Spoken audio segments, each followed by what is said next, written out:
Some fun, eh? Let's go fast. Yeah, let's do that. Grant Harrison, ladies and gentlemen, the pilot of GP1. I've missed the start, the Formula 4s, ladies and gents.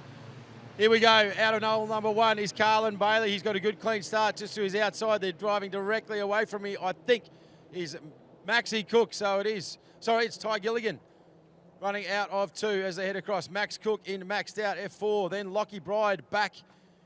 Now, Lockie Bride's just pulled up on the run out there, so that is no good for the crew of Phantom. F4 category there, Vaughnie, mate. This is a international category of Formula Powerboat racing. The engines on these boats are 60 horsepower EFI Mercury racing built engine. And the kid out in front making it look too easy, because it's certainly not, is Carlin Bailey in the boat Queen Bee, boat number 321. Look at the trim angle on this boat. That is just sitting in the water beautifully. It's not porpoising up and down. We catch up on the second position. It's a little bit lower in the water, but ideally I think Queen Bee has got the ultimate setup at the moment as they go down into turn number one. Yeah, this will be an interesting one to watch, because the two boats out in front, these are Formula 4, so weight controlled, width controlled, length controlled, but they are a different manufacturer. The boat out in front, Queen Bee, is a Kangawa hull that was built overseas, brought to Australia originally by Tracy Pugsley. The second boat, which is the Epic racing machine, sponsored this weekend by Yarrawonga 4x4 of Tyler Gilligan, is a Molgard, so built in Sweden. They are a different style of boat, and they actually behave differently, hence those different trim angles. If you were to trim the Molgard that high, you potentially don't go as fast, or you risk blowing over. So interesting differences between the two boats. But have a look at the battle a little bit further back now between Max Cook and Bud Light Racing of Jack Mead. So these guys are onto each other.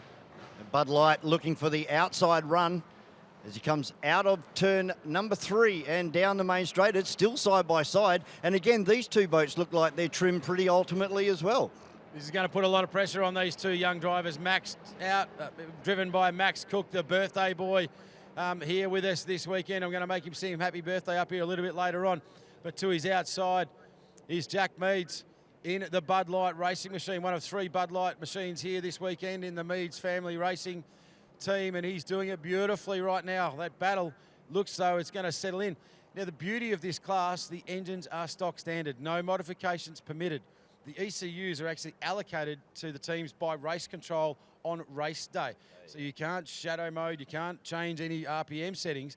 So it really comes down to prop selection and driver and setup, and then of course driver ability. Look at Carlin doing a great job here. Carlin Bailey in Queen Bee. Is there an advantage over having a European boat versus a homegrown product? Well, it does depend, to be honest. Right now in these perfectly still conditions, that Kangawa hull is grabbing a little bit more air, less wetted surface area, driving further forward and faster forward. Just want to keep your eye on this Bud Light machine, because he doesn't want to get any more trim into that. I'm sure his dad on the bank here will be going, steady it down a little bit, son. It's easy to grow horns and end up upside down and rather embarrassed back at the boat ramp with a wet race suit. But nice clean cornering, putting a bit of pressure on Maxi Cook now. So a big move there from Jack Meads in Bud Light. Put the pressure on the outside, and of course then you've got that inside boat hesitation that I don't know exactly when he's going to turn, so it does take a tenth or two out of your corner speed. So so Meadsy picks up a spot and moves into third. Yeah, Jack Meads has got a good advantage, probably 50 metres now as they head down into turn number 2 on the northern section of our Lake Moala. But out in front, this thing is incredibly quick, and they're so quiet, Andrew.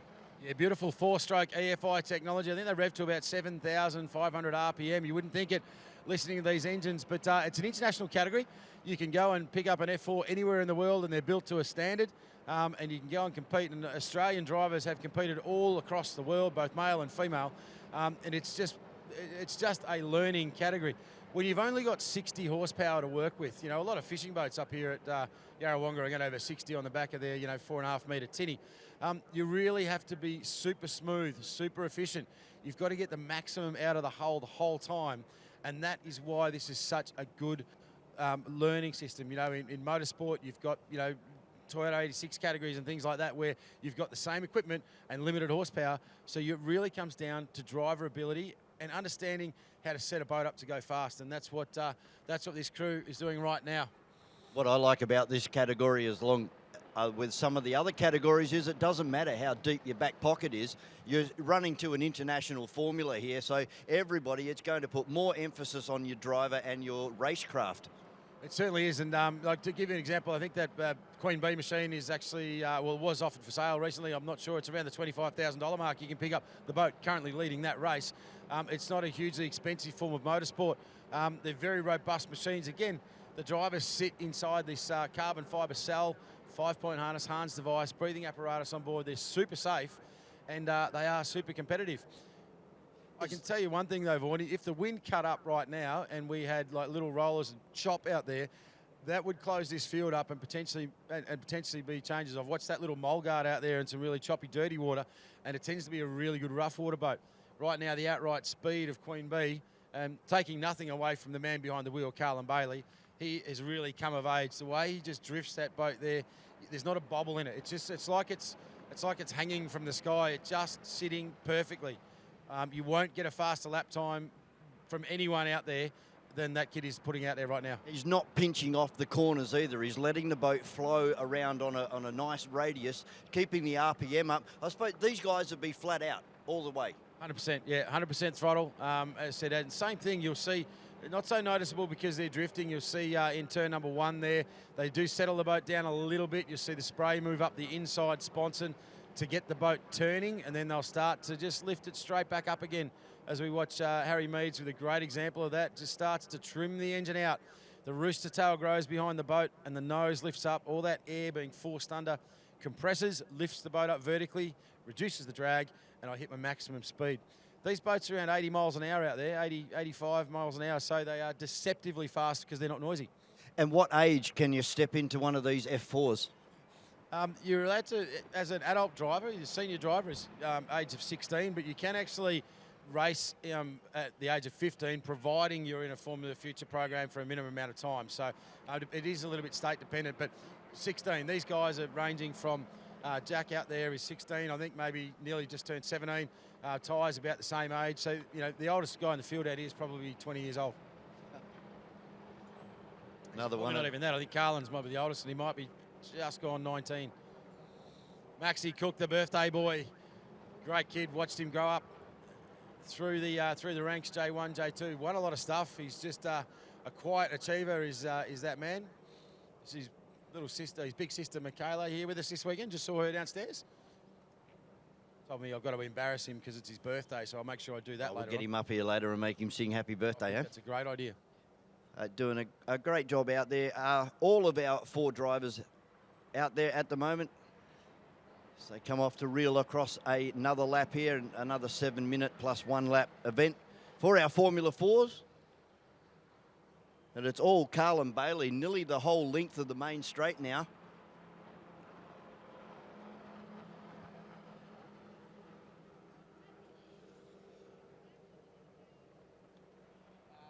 Maxi Cook out there. There comes a Bud Light, the F4 of Jack Meads. Starting to move away a little bit now. They had a great battle for 3rd and 4th a while ago, but that's now moved out to around about 150 metres as he turns the boat into turn number 1. Keeps a nice wide arc and keeps the momentum and keeps the RPM up. Just lowers that sponson down to slow the boat down into the corner and then puts it straight back up onto the back section of the hull. As Andrew said, only 6 to 8 inches of hull actually making contact with the water. As we explained to all of our viewers yesterday, it's all about minimising friction and the surface tension on the water. So we're still under green flag conditions here. And Carlin Bailey looking the goods here, already down into turn number 1.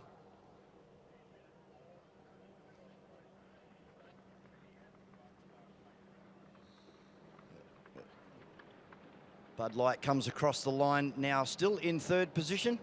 You're doing a good job, Jack Meads. A little bit of a porpoise there. So when we talk about porpoising, obviously that means that the boat's getting to a point where it's got a little bit too much air underneath it and it spills the air out from underneath. So the nose drops again slightly. So you need to be able to find that balance point right on the verge of it, but don't go beyond it. At the speed these boats are travelling, they are more than capable of barrel rolling or backflipping. Unfortunately, Ty Gilligan's had that experience that got a little bit too excited and got the nose of the boat too high. The wind picked it up and turned him over upside down. Yellow flag now shown to Carlin Bailey, ladies and gentlemen, so 1 lap to run. That's unreal. Just been looking at Maxi Cook over there in Maxed Out. That boat's not porpoising at all, but it's just doesn't seem to have enough to go with Jack Meads. It could literally be an engine height propeller selection as well. You know, again, we talk about that because different diameter of propellers can create vertical lift, so pick the whole boat up in the water. And it is running a little bit wetter overall. So even though you change the trim angle, the boat's still wanting to sit on the surface a little bit more than the other boats around him. So you can see there, even though he's got aggressive trim, the contact point of the water is a little bit further forward on that boat. So potentially maybe an engine height change for the next race for Maxi Cook. Might find maybe a mile an hour, and it really is only that difference over this lap time. It's 1 or 1.5 miles an hour, and when they're all driving as well as they are, mate, it just translates into a couple of seconds dropped over the course of the race time. But put your hands together for him, because this is a perfect run from out of pole number 1. Carlin Bailey in the Queen Bee race machine, Tracy Pugsley owned. Good job from that young driver. Into second spot, and welcome back to the podium, mate. The Yarrawonga 4x4 centre machine of Epic Racing's Tyler Gilligan. And a long way back will be coming across the line very shortly in the Bud Light machine. Of course, that is Jack Meads. He'll take out 3rd position. Good job to little Meadinator. He's done a better job than his old man. He looked good the whole way time. I'm only saying that because I know Dave can hear me. Great drive from him. And, of course, the birthday boy, Maxi Cook, comes home with a big bag of points. So well done to those 4 young, hard chargers. And a big thanks to TNR Transportables for their support of that category.